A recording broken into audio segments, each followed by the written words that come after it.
In 2005, the Energy Policy Act was signed into law by President George Bush. One of the provisions in the bill, known as the Halliburton loophole, requested by Vice President Dick Cheney, the former CEO of Halliburton Company, allowed oil and gas companies to drill wells without following the jurisdictions set out in the Clean Air and Water Acts of 1972. With drilling restrictions removed, large corporations like Encana, Williams, Cabot Oil, and Gas Corporation of Chesapeake used new Halliburton technology and commenced the largest and most extensive gas drilling campaign in history. The new laws under the Safe Drinking Water Act now exclude details about fracking.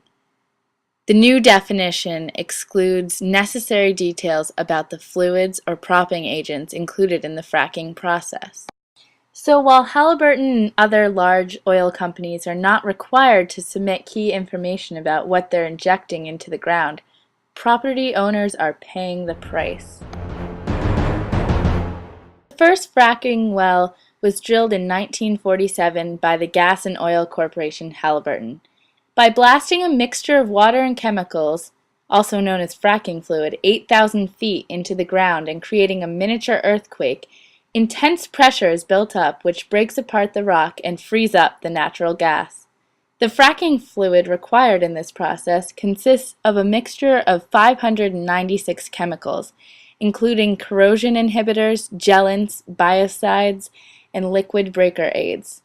Along with the fracking fluid, 1 to 7 million gallons of water are used for each frac. Each well can be used up to 18 times, and as the well continues to be used, the chemicals and breakage in the ground extend and seep into the soil and Earth's crust around the well. Oil companies offer landowners up to $5,000 per square acre of land. Pennsylvania estimates that fracking alone will generate $180 million in the year of 2012. So while fracking will boost the economy for a small amount of time, the eventual side effects can be detrimental and are irreversible. People within 1,000 feet of the fracking wells are victim to immediate side effects of the toxic seepage within the land.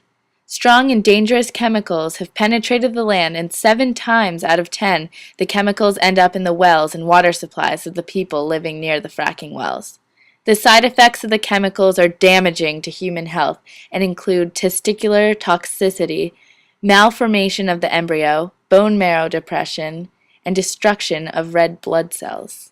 When victims are exposed to hydrogen sulfide, the gas being extracted from the ground, they first experience a loss of smell and taste, later suffer from headaches, ringing in their ears, and disorientation, and in many cases, when exposure has lasted for too long, victims suffer irreversible brain damage.